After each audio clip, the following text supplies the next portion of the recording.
சாபங்கள். இன்றைய நவீன உலகத்தில் பொலித்தீன் பிளாஸ்டிக்கை பாவிக்காத உலகமே இல்லை. 1762ஆம் ஆண்டு அலெக்சாண்டர் பாக்ஸ் என்பவரால் உருவாக்கப்பட்டதுதான் இது. இதனை தொடக்கத்தில் பிளாஸ்டிக் என்று கூறுவர். வருடத்திற்கு 8 மில்லியன் ஒரு முறை பிளாஸ்டிக் பொருட்கள் உற்பத்தி செய்யப்பட்டு வருகின்றன. இதனை மருத்துவம், அறிவியல், பல அறிஞர்கள் கூட்டு முயற்சியால் உருவான இப்பொழுது உலகத்தையே ஆக்கிரமித்துள்ளது. ஏனென்றால் மலிவான விலை, நீடி தொலைவு மற்றும் எளிதாக கையாளும் வசதி. இதனால் இந்த பொலித்தீனுக்கு அசுர வளர்ச்சிக்கு முக்கிய காரணங்களாகும். தொழில்நுட்ப வளர்ச்சியின் உதாரணமாக இந்த பொலித்தீன் பிளாஸ்டிக் பயன்படுத்தப்படுகின்றது. இதனாலேயே நாம் இந்த பொலித்தீனை அதிகளவாக பாவிக்கின்றோம். சமையலை பொருட்கள் வீட்டில் இருந்து ஆராய்ச்சி செய்து இதன் ஆட்காலம் நீண்டுள்ளது.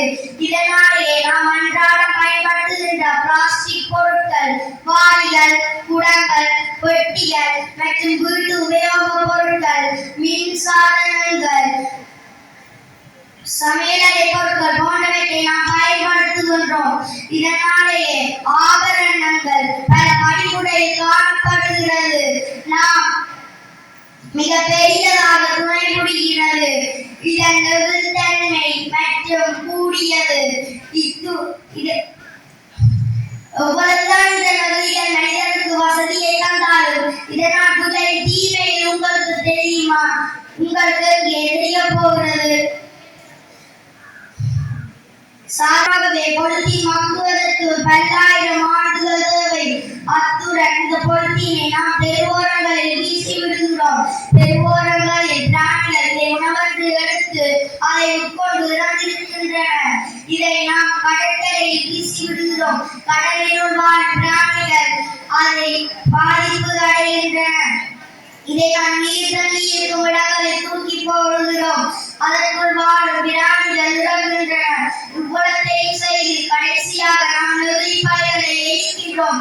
அதனால் வரும் நச்சுப்புகை பிராணிகளுக்கும் மனிதனுக்கும் எவ்வளவு புற்றுநோய் மற்றும் சுவாச நோயை தருகிறது.